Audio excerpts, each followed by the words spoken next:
함께 이야기를 좀 나눠보도록 하겠습니다.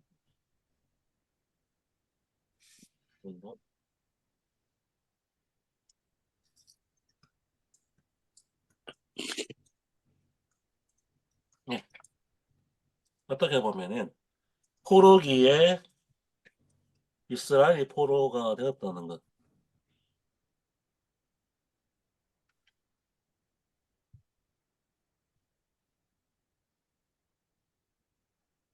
이거는 이방인들의 목소리에 나오는 것처럼 그거 하나님이 실패하셨다는 의미가 아니라 하나님이 언약이 신실히 신실하게 어떻게 보면은 지켜졌다는 것을 의미한다.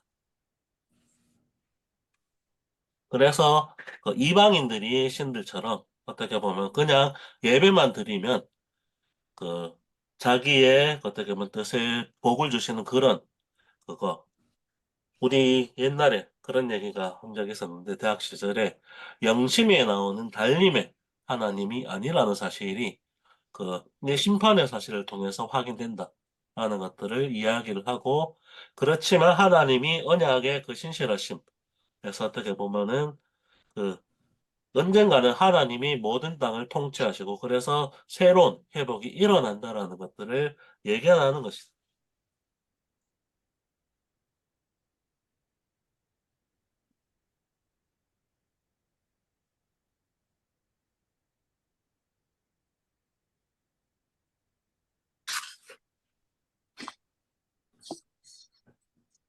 그런 부분들을 이야기하고 있습니다.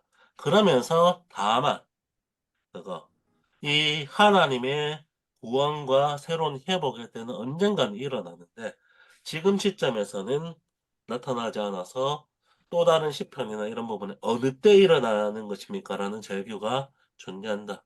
그래서 하나님의 때가 회복되기를 기대하는 마음으로 어떻게 보면 일종의 종말론적인 인생관 이런 부분들이 포록이 나타나는 것이기도 하다.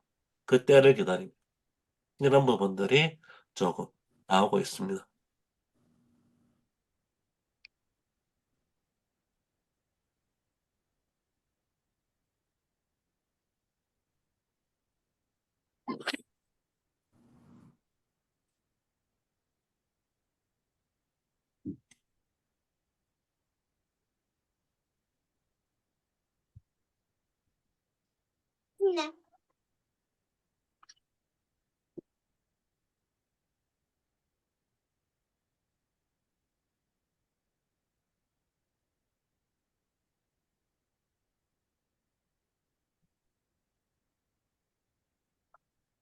네. 일단 크게 정리하면 이 정도 되는 것 같아요.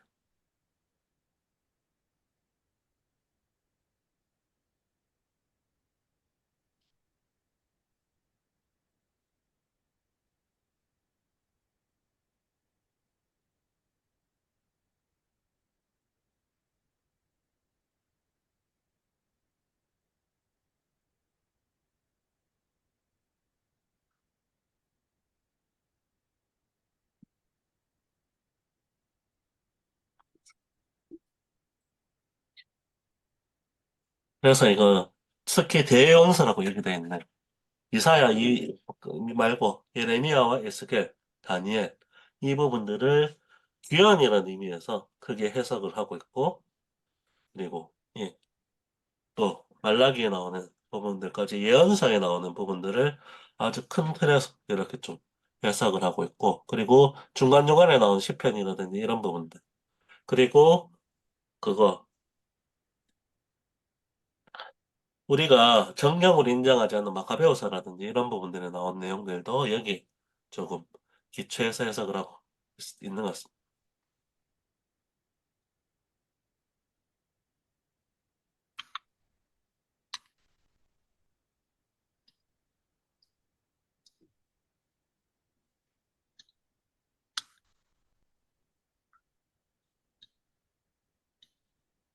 그래, 이제 챕터가, 어떻게 보면 이제 구약이 끝나고, 신약으로 이어지는 그런 이제 과정. 그래서 이제 어, 결국에는 구약 성경의 이야기가 어떻게 마무리가 되는가 이런 부분을 좀 이야기해 주면서 이제 바벨론 포로기, 바벨론 포로기부터 맨 마지막 로마 시대까지 우리가 이 시기를 알기 위해서는 제국의 역사를 좀 알아야 된다는 거죠, 사실은. 성경의 이야기를 알기 위해서는 아시리아 제국부터 그다음에 바벨론이 강성해져서 바벨론의 이제 어떤 그 포로, 그다음에 페르시아, 헬라, 로마라고 하는 이런 이제 어떻게 보면 제국의 강력한 영향력 하에서 이제 성경 이야기가 이루어지게 되고 그때 이제 이스라엘 백성들은 바벨론으로 포로로 갔다가 또 귀환하면서 페르시아 시대에 또 자기들끼리 이렇게 여러 가지 정비를 하다가 또 알렉산더 대왕 이후로부터 이루어지는 이렇게 이제 또 헬라 제국들에게 영향을 받으면서 또 마카비 혁명을 하고 뭐 이런 이야기들을 통해서 어떻게 보면 이제 이런 그 구약의 이야기들이 이루어지는 이제 과정들을 좀 이해해야지 성경을 좀 더 잘 알 수 있다라고 하는 부분을 이야기해 주면서 결국 아까 뭐 말씀하신 것처럼 어, 이제 어느 때까지니까 이렇게 반복해서 나오는 말이 이제 어느 때까지니까 이런 이제 그 절규가 계속되는 그 세상 속에서 이제 예수가 태어났다. 이렇게 망해도 하나님이 영원한 나라를 세운다 했는데 뭐 제국이 몇 개 지나가도 그 나라가 안 온다는 거죠. 그래서 맨 마지막에 로마까지 왔는데 그래서 어느 때까지니까 뭐 이런 이제 이야기 어, 이런 주제로 이야기를 하다가 이제 그 어떤 상황에서 예수가 등장한다 뭐 이런 이야기를 하려고 하는 것이 아닌가 싶습니다. 네. 그래서 뭐 매우 잘 요약되어 있다. 개요가 줄거리와 개요가 매우 잘 요약되어 있다. 뭐 이런 이제 생각이 듭니다. 네.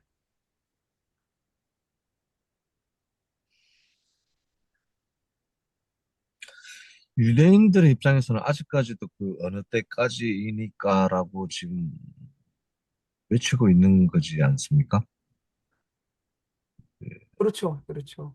네.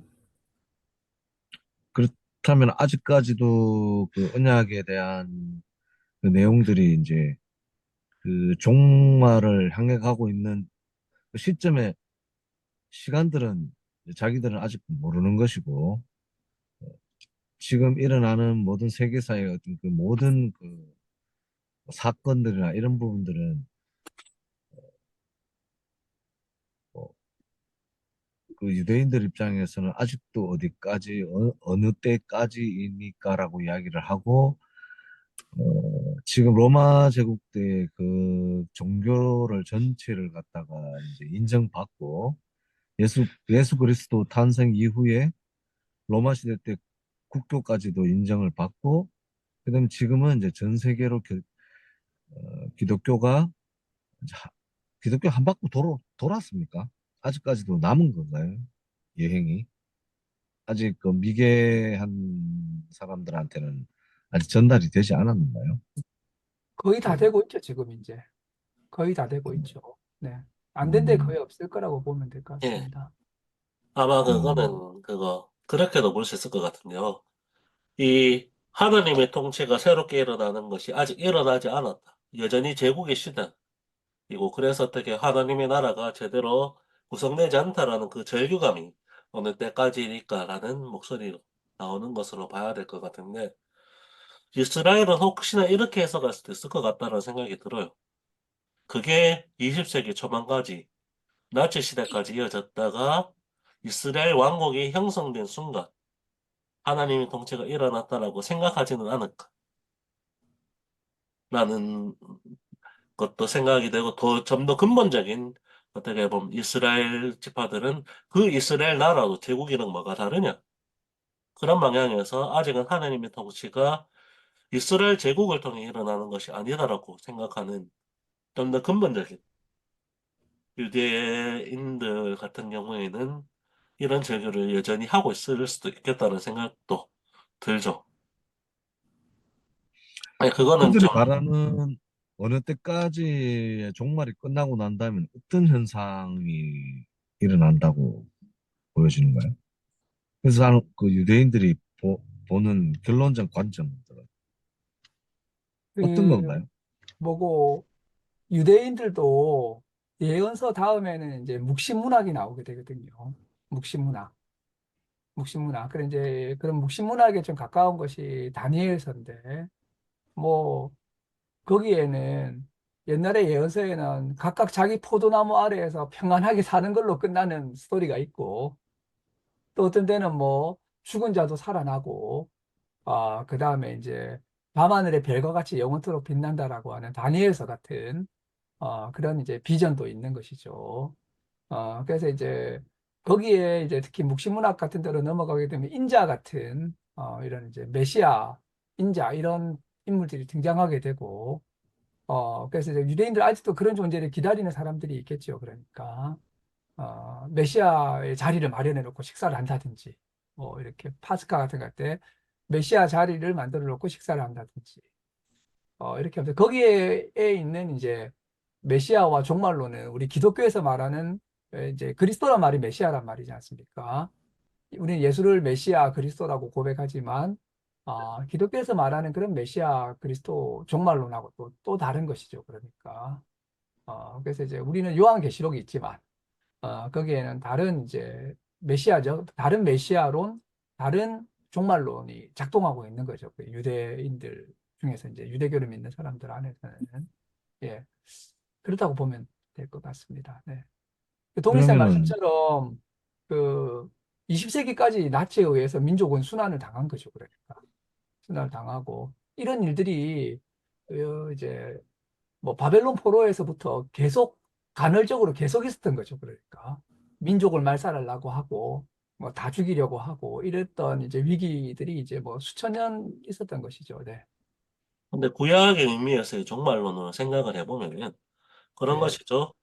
그거, 결국은 짐승 같은 모습이고 그 짐승과는 전혀 다른 그래서 어떻게 보면은 다니엘서 2장에 나오는 신상과는 전혀 다른 어떻게 보면 흰돌이 어떻게 보면 신상을 네. 무너뜨리게 되는 그 비전인데 네. 그렇다면 이거는 제국의 모습과는 전혀 다른 새로운 통치가 인자 같은 이가 오시는 통치라는 것으로 나타나고 있는데 그 비전을 정말로 믿고 있다라면은 지금의 이스라엘의 모습은 제국과 똑같은 모습인 것 같아서 과연 이게 메시아의 통치가 일어나는 것으로 받아들이는지 아닌지에 따라서도 좀 갈릴 수도 있을 것 같고, 그럴 것 같다는 생각이 좀 들어요. 네. 근데 아니 우리가 이제 종국에 유대인들만의 나라가 형성되는 거고 유대인들의 다른 민족들과 비해서 그들이 차지하는 영토나 그다음에 모든 데서 앞서 있는 인류 최고의 어떤 뭐 그런 종족임을 나타낼 때가 메시아가 온 때인가요? 그러면 자기의 그 핍박받는 것이 그런 건가요, 지금? 유대인들의 어떤 희망하는 어떤 그 근데 이제 이 메시아관이라고 하는 것을 랍비들마다 해석이 좀 다르거든요. 그래서 어떨 때는 메시아가 두 명이 있다라고 주장하는 랍비도 있었고, 그래서 이제 뭐 그 여러 계열의 이제 메시아관들이 이렇게 그 유대교에서도 다양한 분파들이 있고 이렇기 때문에 어 다양한 것이죠. 그러니까 그래서 이제 그런 메시아 기대가 굉장히 이렇게 컸을 때는 자기가 메시아라고 주장하는 사람도 많이 있었죠. 그래서 AD 130년에 바르 코우바 항쟁 때는 이 별의 아들이라고 해서 그 사람 자기를 메시아라고 했었거든요. 그러니까 메시아라고 주장하는 사람들도 더러 나타나고 이런 이제 뭐 그 사이에서도 기독교 시대에서도 그런 존재도 나타났지만 뭐 다 공인되지 않았죠. 그 메시아. 그래서 여전히 메시아를 기다리고 있는 것이 이제 지금 유대인들의 어떤 이제 기대죠. 그래서 예. 일단은 이분은 어떻게 보면 다니엘서에 나와 있는 그 제국과는 전혀 다른 이질적인 존재로서의 흰돌이 같은 이의 통치로 이어진다라는 그 비전이기 때문에 거기에 기초해서 예수 그리스도가 그 인자 같은 이라는 입장으로 종말론적으로 어떻게 보면 자기 메시아관을 형성하고 있고 그래서 구약의 내용과 이런 부분들이 일치되고 있다라고 해석을 하고 있는 것이죠. 아니, 메시아를 기다리는 건지, 그, 핍박받는 데서 벗어나는 것들을 원하는 건지, 그렇다면 지금 메시아가 오지 않아도 지금 이스라엘의 존재는 굉장히 어떤 민족보다는 최고의 위치를 점해가 있지 않습니까? 제가 네. 보기에도. 예. 뭐 솔로몬 제국 이상으로 뭐 땅은 없지만은 내가 보니까 세상의 영향권을 가지는 20세기, 21세기에서는 이스라엘 민족들이 뭐 지금 거의 뭐 세상을 다 제패하고 있는 거나 마찬가지인데 네. 이런 결과론을 두고는 아직 메시아를 기다리고 있다는 이런 내용인가요? 이거보다 더한 이스라엘 유대 민족의 어떤 뭐 조금 더 진보된 어떤 그런 형태가 있는가요? 옛날에 그 땅을 다시 회복하고 네. 뭐 메시아가 다시 와서 제국의 전체를 아우르는 어떤 뭐 그런 세력을 가지는 뭐 그런 내용의 이스라엘 유대인 유대인들인가요? 이게 나는 그게 좀 궁금해서 지금 네네. 상태도 뭐 최상일 텐데 굳이 메시아를 갈고 할까 뭐 이런 생각도 들고. 예, 그런 사람이 이제 옛날보다는 덜하겠죠. 나치에게 쫓겨다니면서 막 예, 집단 학살 당하고 막 그러니까. 아랍 지역에서 막 사람들이 전쟁을 일으켜가지고 막 몇 차 중동 전쟁이 일어나고 이럴 때 하고 지금하고는 그런 신앙의 그 견지가 다르죠. 그러니까 이제 열망이.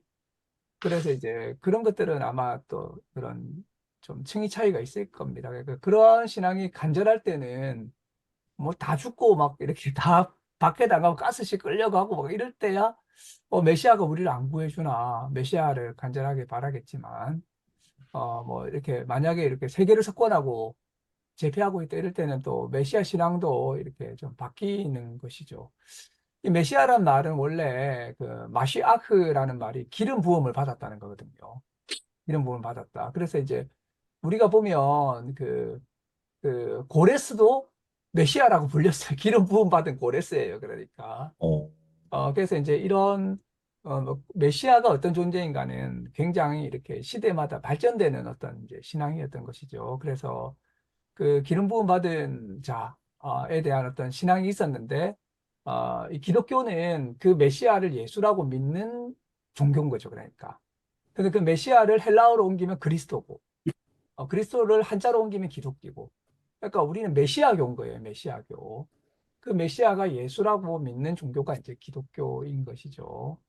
그래서 이제 기독교적 메시아관이 있고 유대적 메시아관이 있고 뭐 이렇게 이제 되어 있는 거죠. 그런데 이제 이런 메시아 신앙은 결국에는 이제 포로기를 거치면서 계속해서 짧게 독립했다가 계속 제국 지배를 받는 겁니다. 바벨로니아에 지배당하고 페르시아에 지배당하고 프톨레마이오스, 셀류커드 지배당하고 로마 지배당하고 이렇게 이제 계속 되니까 매우 간절해진 거죠. 메시아라는 분의 도래를. 그런데 이제 여기 이제 이 메시아가 또 여기 나와 있는 인자하고 결합되는 거예요. 인자라고 하는 거는 이 다니엘서하고 연관이 있거든요. 그래서 이 다니엘에서 인자라고 하는 것은 사실 말이 인자지 하나님 같은 신적 존재입니다. 그러니까 우리가 잘 알아야 될 게 하나님의 아들이란 말은 오히려 천자처럼 뭐랄까, 정치적인 의미를 많이 가지고요. 다윗 같은 존재도 하나님의 아들인 거죠.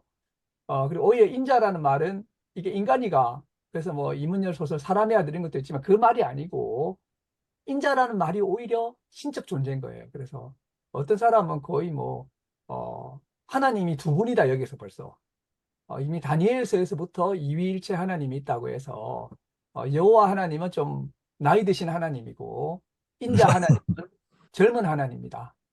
이렇게 이제 다니엘서를 이제 이야기하고 있는 건데, 이 인자 신앙이 또 예수님에게 넘어가게 되는 거죠. 그래서 예수님이 자기를 인자라고 했거든요. 그래서 인자 메시아이기도 한 거예요. 그러니까 인자 메시아. 사람들이 바라는 게 두 가지가 있었던 거죠, 사실은. 예, 한쪽에서는 메시아를 기다렸고, 솔로몬의 시편 이런 거 보면 메시아를 기다리고 있거든요. 근데 이제 또 다니엘서는 인자가 나오는 거예요, 인자. 인자가 와서 세상 모든 왕들을 심판하고, 제국을 심판하고, 제국을 막 다 신상을 부숴버리고, 영원한 나라를 만들어준다는 이 믿음이 있었던 거죠. 그래서 이제 이런 것들이, 좀 뭐라고 할까. 신약에 넘어와서 예수님은 자기를 인자라고도 하고, 사람들은 자기를 예수님 메시아라고 또 고백도 하고, 이런 것들이 이제 그 기독교가 다 이런 그 칭호를, 유대인들이 기대했던 그 칭호가 바로 주인이 예수였다라고 하는 것이 이제 신약 성경 이야기라고 할 수 그럼 있겠습니다. 앞으로 유대인들의 인자도 뭔가 세상을 다스릴 만한, 그래서 기름 부은 자가 다스리는 정치 형태의 한 일원으로서의 이스라엘을 원하는 것인지, 네. 아니면 음 진짜 뭐 그런 거 아무 상관없이 그냥 신이 와서 세계의 어떤 이런 뭐 부조리한 것들은 모든 것들을 다 타파하고 새로운 인간 세계에 대한 그런 인자가 이제 바라는 건지, 아니면 자기 민족 백성이 그렇게 세계 일원의 가장 구심점이 되고 그 정치 세력을 가장 잘 수용하는 민족으로서의 또 그걸 대표하는 인자가 자기 이스라엘 백성에서도 나오고, 그게 따르는 첫 번째 무리가 유대인이고, 그런 이제 정치 세력의 어떤 규합인데, 거기서 최고점에 이르는 사람들이 자기가 된다는 어떤 그런 상상을 하는 건지, 그러니까 그런 게 좀 궁금해서, 음, 네, 그게 좀 궁금한 부분이에요. 네. 네.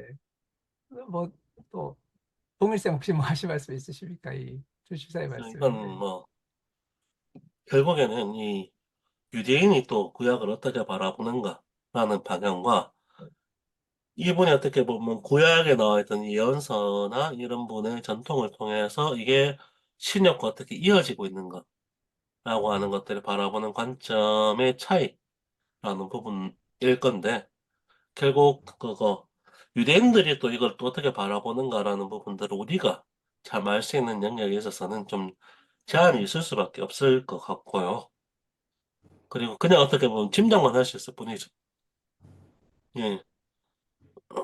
그리고 이렇게 이어지고 있는 전통을 해석하는 방식도 그 기독교와의 연관성 이런 측면에서 바라보는 관점도 그 또 좀 천차만별일 수가 있죠. 실제로 이분은 그거 아마 성공의 주교였던 것 같은데 그러다 보니까 그거 마카베오서라든지 이런 부분까지도 그리고 그거 시편 잠언 외에 나오는 예언 그거 지혜서 양식들 있죠. 집회서. 그것도 예. 받아들였기 때문에 그거 기한과 세신에서 어떻게 보면 예언자들이 그런 부분을 편집해서 나왔다라고 얘기되는 그것도 정경으로 인정을 하고 이 얘기를 꺼내고 있는 건데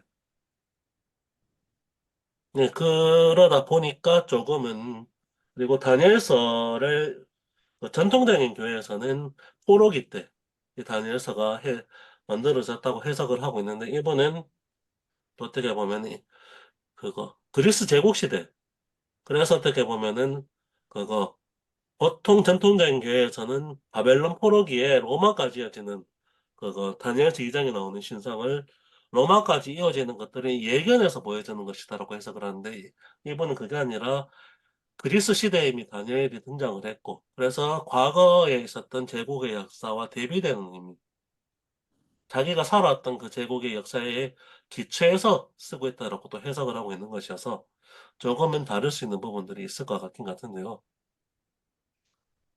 그렇죠. 지금 집사님이 궁금해하시는 부분은 이제 유대교의 역사라고 하는 부분에 대한 어떤 이해가 좀 필요하다고 생각이 됩니다. 그러니까 이제 유대교라고 하는 것이 로마에 의해서 뭐 2차 로마 항쟁을 해서 멸망하고 그리고 뭐 2000년 동안 사라졌다가 1800년 동안 사라졌다가 갑자기 뭐 이스라엘이 건국되면서 다시 나타난 게 아니고 그 과정 가운데 유대교라고 하는 종교가 계속 발전을 했거든요. 특별히 이제 그 AD 70년 그 성전 그 유대 로마 항쟁 이전에는 유대교에는 다양한 분파들이 있었습니다. 바리새파, 사두개파, 에세네파 뭐 이런 이제 많은 분파들이 있었는데 AD 70년 전쟁이 끝나고 나서 바리새파의 랍비 유대교로 바뀌게 돼요. 그러니까 랍비 유대교로 바뀌게 되면서 그때 이제 미시나라고 하는 것이 만들어지게 되고 이게 나중에 뭐 탈무드가 되거든요. 그래서 유대교의 주류는 계속해서 랍비 유대교 형태가 되기 때문에 뭐 묵시 종말론이 매우 강하다든지 메시아관이 매우 강하다든지 이런 것보다는 토라라고 하는 이런 이제 그 성경 중심의 성경을 잘 해석하는 랍비 유대교 형태로 이렇게 가는 거죠, 이게. 그래서 토라를 실생활에 잘 적용하는 그런 형태의 유대교가 되고 그 외에도 뭐 신비적인 일파가 있었죠. 그래서 뭐 카발라라고 들어보시죠. 카발라. 그 조할이라고 하는 이제 문서도 나오고 유대 신비주의 이런 계열이나 이제 그 근대 갱신 운동도 있었고 자유주의적 유대교도 있어요. 현대화된 이런 이제 유대교의 다양한 어떤 이제 유대교 역사가 있다가 이제 마지막에 최근에 이제 이스라엘이 이제 되면서 시온주의 운동까지 있어가지고 그래서 자국을 가져야 된다라고 하는 그래서 그때 이 시온주의를 이야기하는 사람 아까 이제 집사님이 말씀하신 것처럼 유대교가 주축이 돼가지고 다른 데를 이렇게 이제 앞서나가고 왜냐 기본적으로 선민 사상이 있으니까 그런 부분들이 좀 있다고 볼 수 있지 않을까 싶습니다. 예, 그래서 이제 이런 부분들은 이제 우리 기독교에서 구약 성경을 보는 거하고는 다른 유대교 전통에서 이런 이야기들을 가져가는 그런 이제 경향. 우리는 구약 성경에 신약 성경이 합쳐져 가지고 교부하고 스콜라 철학이 더해져서 우리에게 넘어왔지만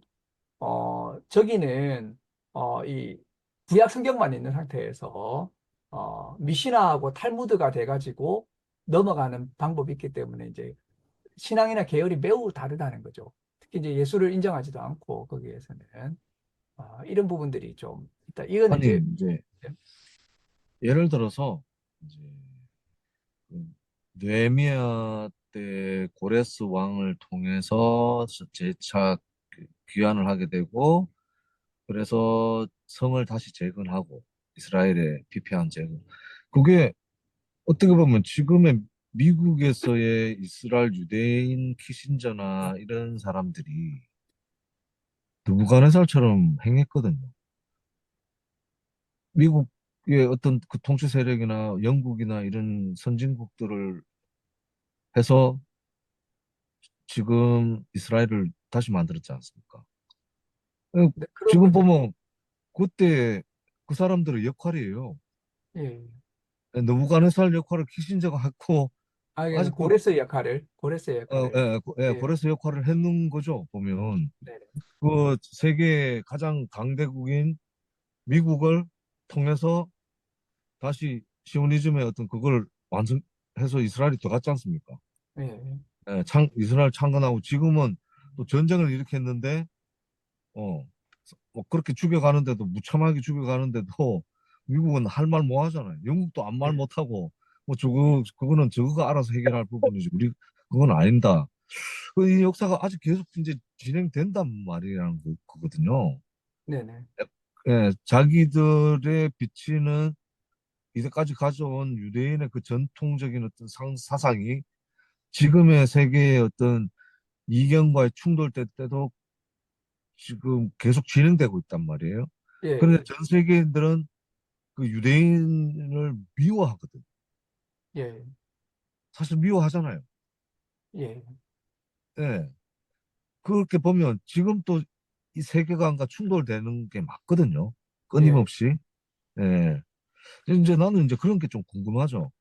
네. 와, 이 몇천 년 먹었는 이 역사가 아직까지도 전 21세기에도 이렇게 예리하게 충돌된다 하는 것들이 어 자기 유대 백성들은 기도 속에서 아직까지도 그때가 언제까지니까 이러면서 지금의 키신저부터 시작해서 키신저가 나온 그 지금 유대인들의 지금 정치가들 이런 사람들을 통해서 아직까지도 율법을 진행시키고 있단 말이에요. 율법 그 명령들을.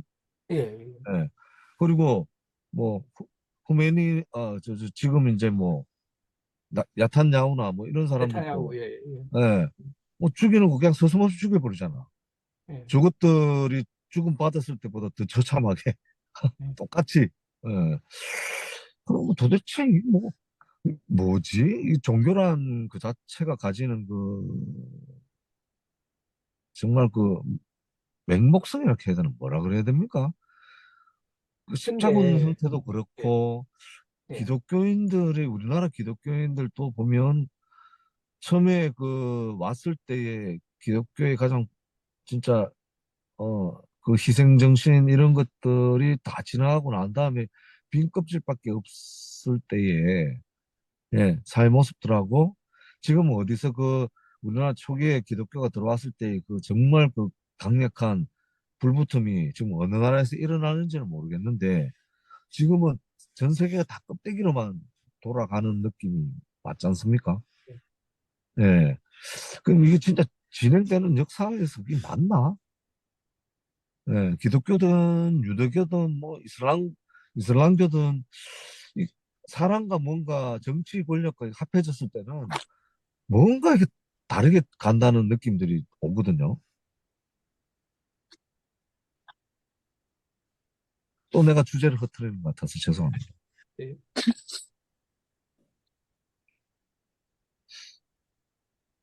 하여튼 좀 아닌 것 같은 내용들이 많이 들어서 그리고 기독교인들은 지금 이스라엘에 대한 어떤 막연한 지지가 있어갖고 예, 그거 뭐 원래 뭐 이스라엘 땅 하나님의 땅인데 그거 뭐 죽여야지 뭐 이런 이야기 많이 하더라고. 기독교인들 지금 우리 사무실에 가면은 그 원래 이스라엘 땅 아니야 하면서 당연히 뭐 처단해야 되지 뭐 이런 의식들을 갖고 있더라고. 우리 지금 대한민국 기독교인들이 조금 더 가까운 거예요. 그래.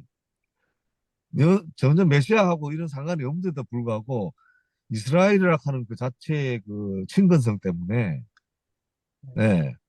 우리는 이렇게 배워왔지 않습니까? 이스마엘하고 끊임없이 싸울 거라는 이야기가 그건 당연하다고 이렇게 생각하고 걔들을 싸워서 이겨야 되는 건 이제 이스라엘인들이 지금 싸워야 된다. 이겨야 된다. 이렇게 그걸 해주더라고. 어, 지금 기독교인들이 이스라엘 하는 거 보고는 좀 당연히 저거 이겨야 되지 이렇게 이야기를 하는 것 같은데 내가 보기에는 그렇지 않던가요?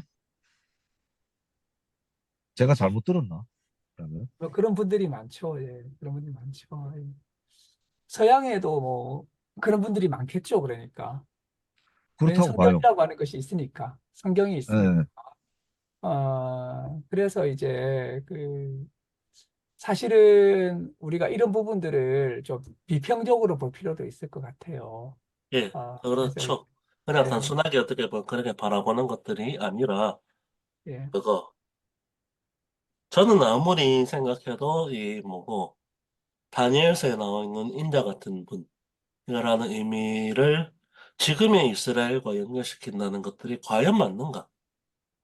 이미 성서적인 측면에서 제국과는 전혀 다른 이질적인 성격을 가진 분이라는 분의 통치라는 부분들이 분명히 강조되고 있는데, 만약에 그렇게 해석을 한다라면은, 그거는 어떻게 보면 자기 편의대로 해석하거나 자기의 이익을 어떻게 보면은 자기도 역시 또 다른 뒤집힌 제국인데 그 뒤집힌 제국의 모습들을 감추기 위한 방향의 악의적인 방향이 아닌가라는 생각이 계속 드는데 이거를 어떻게 보면은 지금 현재 있는 이스라엘을 그거 제국의 역사와 대비되는 흰자 같은 분이 나온 새로운 통치라고 바라볼 수 있는 근거가 전혀 없는데 그래 바라본다라는 것들은 조금은 오히려 그 성서에 기초하는 방향이든 이런 부분들을 통해서 조금 비평적인 접근이 충분히 일어날 수 있으리라는 생각이 들어요.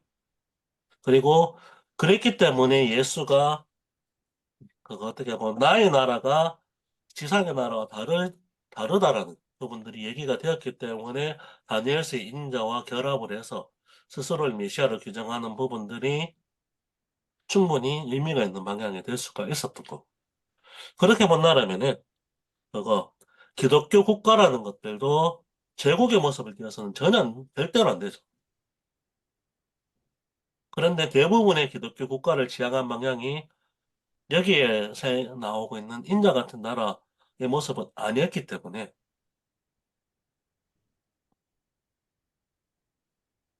거기에 기초해서 우리가 새해에 접근해야 되지 않나 라는 생각이 좀 듭니다. 그 뭐고 성경 전체적으로 보면 반제국적이에요. 이집트 제국에 대해서 탈출하고 이미 그 제국의 원형은 그 바벨탑 같은 건데 바벨탑이라든지 이집트 제국에 대해서 탈출하잖아요. 그리고 이제 아시리아, 바벨론, 뭐 페르시아, 뭐 로마 다 이렇게 이제 반제국적인 그런 이제 그래서 하나님과 제국이라는 책도 있거든요. 거기 보면 있는데 오히려 이제 성경의 전체적인 흐름은 반제국인데 제국을 추구하게 되면 뭐 제국적인 때가 한때 있었죠. 다윗이 소제국을 건설했거든요. 다윗과 솔로몬은 그 매우 이렇게 불의가 좀 편만했잖아요, 사실은. 하나님의 뜻대로 잘 못했던 거죠, 오히려. 그래서 이제 그 인간 제국 같은 이제 저런 짐승의 형상을 가진 제국이 아니고 참된 이제 하나님의 나라라는 이제 그런 그 나라를 추구하는 것이 뭐 그 나라가 제국일 수도 있겠지만 그 이제 보통 우리가 말하는 제국하고는 전혀 다른 의미의 제국인 거죠. 그러니까 그게 이제 기독교 신앙의 이제 특징이 아닐까 싶고 뭐 그래서 제가 보면 예, 기독교라 하는 것 자체가 정치 권력화되고 뭔가 정치에 대한 어떤 규율? 뭔가 폼이 만들어지면 안 되는 것 같은, 아까 말씀하셨죠. 제국화, 이집트의 제국화에 대한 요소들이 본복이라면 그게 비슷하게 유추 가능한 게 바벨탑. 왜냐하면 굉장히 한 정치 권력에 의해서 굉장히 정교하게 짜여진 시스템이거든요. 제일 윗사람이 돈을 부여해서 부역을 할 수 있고 그 사람들을 시켜서 하나의 결과물을 만들어낼 수 있는 하나의 인간적인 최고의 어떤 어, 시스템적인 어떤 요소라는 거죠. 지금 또 정치 권력이란 것들은 없을 수가 없고 처음에 이제 이제 처음에도 왕이란 것들을 세워달라라고 했을 때에 왕위를 세워주면 너는 어떠어떠어떠한 내용들이 불편할 건데 그래도 괜찮을 거냐 해서 왕으로 이렇게 만들어 줬지 않습니까? 왕이라 하는 그 허락을 했지 않습니까? 예, 그 대화 중에 허락을 했으면서도 불구하고 하나님의 대화 내용의 속에서는 불완전한 어떤 내용이 있을 거라고 예전을 남겨놓은 건가요? 아니면은 돌고 돌아서 나중엔 다 파괴된다라고 이야기를 했을 것 같은 거예요. 나는 그런 게 좀 궁금해서 기독교가 나갈 때도 항상 제국과 같이 나가는 그 형태가 있었지 않습니까? 그렇죠. 예, 그리고 뭐 십자군 형태도 마찬가지로 성지 회복이라고 했으지만은 그 제국에 대한 이합 집산의 그 이익에 따라서 완전히 달라졌잖아요. 예. 이스탄불에 대해서 회복을 하러 갔는데 이스탄불을 뭐 공격을 해버린다든지 뭐 이런 것들 지금 또 마찬가지로 제국이라 하는 어떤 형태 미국을 이용하고 영국을 이용하는 그런 형태들이 나타나지 않습니까? 그래서 인간의 모든 시스템적인 것들은 하나님을 생각했을 때는 이 짜임새라든지 이런 규칙을 다 벗어버리는 그런 형태성이 아닐까? 굉장히 그 예수에 대한 메시지가 의미심장하게 들려지는 건 맞아요. 다 깨버리니까 진짜. 뭐 규칙이라 이런 것들은 인간의 규칙, 이 사람을 존중해야 되고 저 사람 밑에서 복종해야 되고 이런 부분들은 다 깨어버리는 법칙으로 온다는 거지 않습니까? 네, 그러면은 인간 세상 파괴네 뭐. 지금의 어떤 요일과 형태는 어, 비슷하게 갈 수도 없는 것 같은데 예, 예. 보니까 예. 그러면 거의 종말에 가까워야만 뭐 진짜 새로운 세상 세팅이고 예, 끝일 수도 있죠. 인간의 지금 어떤 우리는 그 사람이 와서 다시 삶을 유지한다는 그런 측면에서 시스템적으로 새로운 게 올겠다라고 이래 생각하는 부분인데 그거는 아니라는 거네요. 그러면 무조건 종말을 맞이해야 그 예수 그리스도가 다시 나타나서 세상을 다스리든 뭐 이 지구상이 아니든 이 두 가지밖에 없다는 거잖아요. 그런 망해야 면모가 된다는 거네요. 있긴 있죠. 예, 그런 면모가 있죠. 이 예수와 기독교의 도래라는 게 우리나라만 하더라도 조선시대의 어떤 유교적인 어떤 이제 그런 그 가치 같은 것들이 이렇게 파괴되지 않습니까? 이게 이제 뭐 어떤 사람 그걸 신들의 종말 뭐 라그나로크라고 하던데 막 이렇게 기존에 있는 뭐 질서들이 다 그냥 해체돼 버리더라는 거죠. 그걸 통해 가지고. 그래서 이제 뭐 그런 면도 있기는 있죠. 그래서 제국이라든지 기성 아니 가치들이 완성되지 않는 상태에서 예, 예, 완성이 아니지 않습니까? 기독교가 들어왔을 때 예, 레거시가 무너지고 다 파괴되는 부분이 예, 있는데 지금 같은 경우는 파괴돼서 그 좋은 상태로 유지되는 게 아니라 어 그때 맛보았던 한이 그때 맛봤던 동등함 그, 그때 맛봤던 동정에서 벗어났을 때 지금의 하나님과 같이 동행한다는 것들은 부에 대한 축적을 이루는 말이 되거든. 우리나라에서는 네, 아주 좋은 정보를 갖고 좋은 집단과 교류를 해서 좋은 위치를 점하는 하나님의 영광이 우리나라에게 이런 영향을 미치고 있다라고 이야기가 되는 내용이란 말입니다.